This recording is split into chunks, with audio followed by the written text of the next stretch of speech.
La primera intercuela entre Saw y Saw 2 no fue Saw 10. El falso reportaje Full Disclosure Report, incluido en los extras del DVD de Saw 2, junto a Scott Tips a Saw Story, fueron los primeros acercamientos a una intercuela, que ante todo buscaban aportar mayor consistencia entre ambas entregas y amplificar el universo Saw. Sin embargo, es probable que sea la primera vez que escuches de su existencia, y es que su baja difusión, debido a las limitaciones de la época, hizo que se convirtieran en material perdido. Saludos y bienvenidos a la Sierra de Kramer. El falso reportaje Full Disclosure Report se presentaba como un programa de investigación, donde su presentador daba a conocer a Jigsaw como uno de los serial killers más conocidos de la época, analizando cada caso descubierto por la policía y recabando la información de testigos con el fin de armar el puzzle. Richard Skidmore, el presentador, comienza con una breve descripción del asesino Jigsaw, un hombre que juega con la vida y la muerte de sus víctimas, quien ha secuestrado a personas de diferentes edades y clases sociales para colocarlos en macabros juegos que implican tortura. Si finalmente su víctima no sobrevivía a la prueba, Jigsaw recortaba una pieza de puzzle de la piel de sus víctimas como una especie de trofeo. Así pues, el reportaje pasa a presentarnos a Paul Stolberg, aunque según el canon actual, se trata de Paul Leahy, la primera víctima de Jigsaw registrada por la policía en aquellos momentos y cuya escena del crimen ya reflejaba cuán sádico era este nuevo asesino en serie, pues el cuerpo de Paul fue encontrado en un sótano abandonado por el dueño del edificio, dentro de una jaula llena de alambre de espino. En este caso, si Paul quería sobrevivir, se veía forzado a atravesar todo el alambre de espino hasta la salida, lo que sí o sí le provocaría grandes cortes y desgarros, que fue lo que finalmente le llevó a la muerte.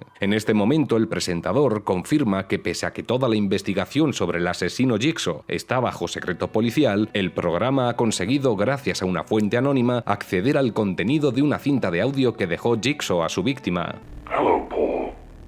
You are a perfectly healthy, sane, middle-class male. Tras escuchar la cinta de Jigsaw, conocemos el primer testimonio de lo sucedido a manos de un policía que trabajó en el caso. Este agente asegura que Paul era un ciudadano normal de clase media, tenía mujer, 2 hijos y que había estado trabajando como contable por más de 20 años en una empresa. Según el presentador, el caso de Paul fue archivado por la policía de manera silenciosa hasta que apareció el cuerpo carbonizado de Mark Rodríguez, un simple analista de software, cuya muerte presentaba múltiples similitudes con las de Paul. Esto hizo pensar rápidamente a la policía que estaban ante un nuevo asesino en serie. En la escena del crimen de Mark se confirmó que hubo una elaborada forma de llevarlo a la muerte. Apareció un mensaje personalizado de su asesino y en la espalda de Mark apareció tallada en la piel una pieza de puzzle. 2 meses después de estos hechos, la investigación dio un giro de 360 grados, pues apareció la primera superviviente, Amanda Young. Y aunque la policía no tenía ninguna evidencia forense, rápidamente lograron reconstruir el camino hacia un posible sospechoso, el Dr. Lawrence Gordon. Richard Skidmore menciona cómo un médico, un conserje, un policía retirado y un fotógrafo se vieron involucrados en un juego retorcido de Jigsaw, y comienza a desgranar esta historia presentando al Dr. Gordon con el testimonio de un compañero de profesión, quien asegura que Gordon es uno de los oncólogos más exitosos de todo el condado. Pese a esta presentación formal,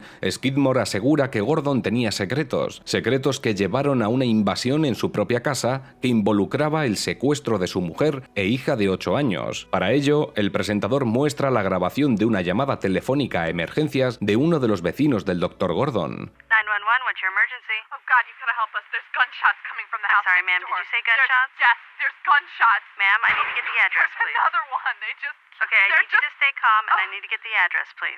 La vecina de los Gordon narra en la llamada cómo tras escuchar los disparos ve a 2 individuos escapar de la casa. El presentador explica cómo Allison, la mujer del Dr. Gordon, declaró a la policía que fue secuestrada junto a su hija por más de 18 horas en su propio domicilio, y aunque parece ser que la propia Allison denegó participar en el programa de investigación, unos familiares hablaron en su nombre. Los familiares de Gordon narran los sucesos que ocurrieron en el interior de la casa, casa, confirmando que Allison pudo hablar con Lawrence durante unos instantes por teléfono, pero que éste desconocía dónde se encontraba, a lo que el presentador lanza la pregunta: ¿el Dr. Gordon era víctima o cómplice? Es en este momento que se menciona que precisamente el Dr. Gordon fue sospechoso de ser el asesino Jigsaw meses atrás. Los familiares afirman ser conscientes de que el Dr. Gordon fue considerado sospechoso en el caso Jigsaw, a lo que les preguntan si creen que Gordon podría estar detrás de todo, y aunque ellos lo niegan rotundamente, I know Lawrence didn't do it. me gustaría ver la cara que se les quedarían al saber que en la actualidad Gordon es el sucesor de Jigsaw.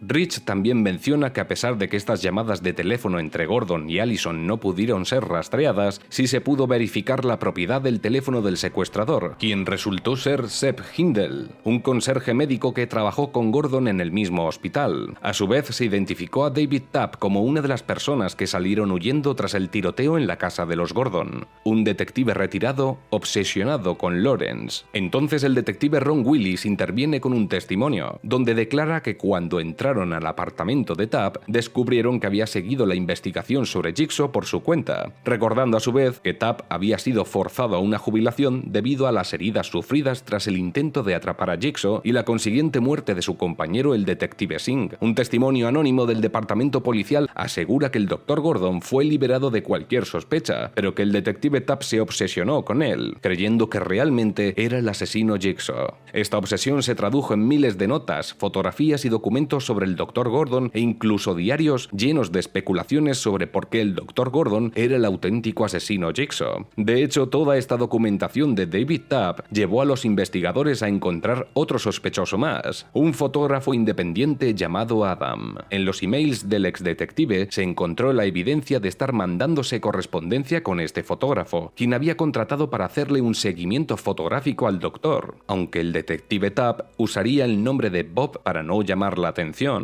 El que te pagó por seguirme, ¿quién era? Se llama Bob y me pagó por adelantado. La policía entró en el apartamento de Adam y allí encontraron las fotografías realizadas al Dr. Gordon horas antes de su desaparición. Pero además, también encontraron el títere que usaba Jigsaw en ocasiones para atemorizar a sus víctimas. En este punto, el presentador se hace la pregunta de ¿cómo es posible que haya tantos sospechosos, pruebas y evidencias que parece que en vez de resolverse el misterio sobre la identidad de Jigsaw, se complica aún más el caso? ¿Y cómo es que parece que la investigación policial parece haber frenado en seco? Por si fuera poco, parece que se realizaron manifestaciones en la escuela de Diana Gordon, la hija del doctor, para recaudar fondos para las familias de las víctimas e instar a las fuerzas del orden a intensificar sus esfuerzos por resolver el caso. Parece ser que las familias de las víctimas tienen claro que la policía no está haciendo grandes esfuerzos por encontrar al asesino Jigsaw. Pretenden que poco a poco todo se acabe olvidando, al mismo tiempo que buscan cualquier sospechoso al que culpar. Y parece ser que culpar al Dr. Gordon de los crímenes fue un intento de cerrar el caso apresuradamente.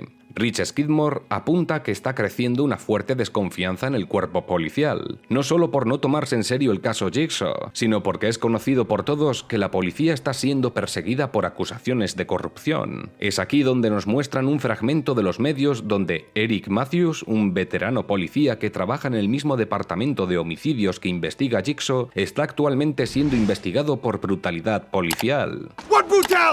El presentador hace una última reflexión, y es precisamente sobre este comportamiento de la policía, pues las formas de actuar como las del detective Matthews obstaculizan la investigación del caso. La policía, en su defensa, asegura que a veces se necesita gente como el detective Matthews que conoce bien las calles para atrapar a los malos, justificando su brutalidad como un método para lograr hacer justicia. Para finalizar, Skidmore cierra el programa con una pregunta: ¿quién es Jigsaw? Hasta que la investigación consiga avanzar, ¿quién será la próxima víctima? Con Jigsaw todavía en libertad y sin identificar, y sin avances claros en la investigación, parece que aún habrá más sangre. De esta forma, el programa de investigación servía para entender la primera entrega de Saw desde la perspectiva de los medios de comunicación, la familia de las víctimas, incluso de los testigos de algunos hechos, y por supuesto para conectar con Saw 2 a través del departamento de homicidios y en particular con el detective Eric Matthews y su brutalidad policial. Te dejo en la descripción de este vídeo el enlace a este vídeo reportaje para que puedas echarle un ojo. También puedes echar un ojo a esta pequeña historia oficial a modo de intercuela que narra cómo el supuesto mejor amigo de Adam, Scott Tibbs, trata de dar con Jigsaw. ¿Qué te ha parecido Full Disclosure Report? Me gustaría conocer tu opinión en comentarios. Nos vemos en el siguiente vídeo. Mientras tanto, aprecien sus vidas.